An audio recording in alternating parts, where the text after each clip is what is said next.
نحمده ونصلي على رسوله الكريم اما بعد اعوذ باللہ من الشیطان الرجیم بسم اللہ الرحمن الرحیم۔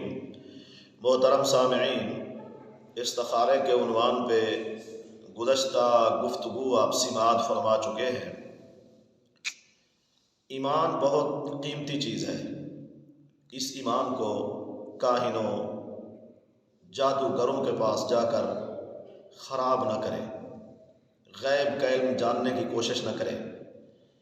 جادوگروں کے پاس جا کر ایمان کو برباد کرنے سے بہتر یہ ہے کہ آپ خود استخارہ کرنا سیکھیں، استخارہ کریں، اللہ تعالیٰ سے استخارہ کے ذریعہ سے خیر مانگ لیں۔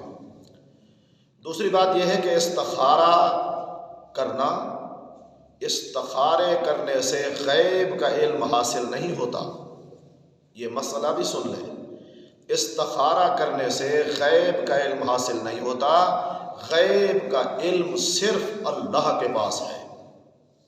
استخارہ کرنے سے تو خیر ملتی ہے، آسانی آ جاتی ہے، رہنمائی مل جاتی ہے، مدد مل جاتی ہے، لیکن استخارے سے غیب کا علم حاصل کبھی نہیں ہوتا۔ اور یہ بات بھی ہے، استخارہ کرنے والا کبھی ناکام نہیں ہوتا۔ استخارے کرنے سے ناکامی کا تصور ہمیشہ کے لیے ختم ہو جاتا ہے۔ کامیاب ہوتا ہے ہر کام میں وہ بندہ جو استخارہ کرتا ہے۔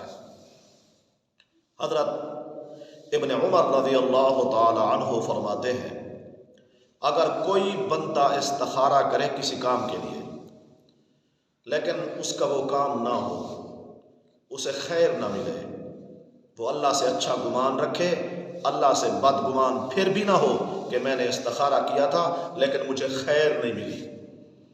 حضرت ابن عمر فرماتے ہیں، جس کام کے لیے آپ نے استخارہ کیا تھا اس سے اگر ظاہراً آپ کو خیر نہیں ملی، بد گمان نہ ہو، جس کام کے لیے استخارہ کیا تھا اس کا انجام خیر پر ہی ہوگا۔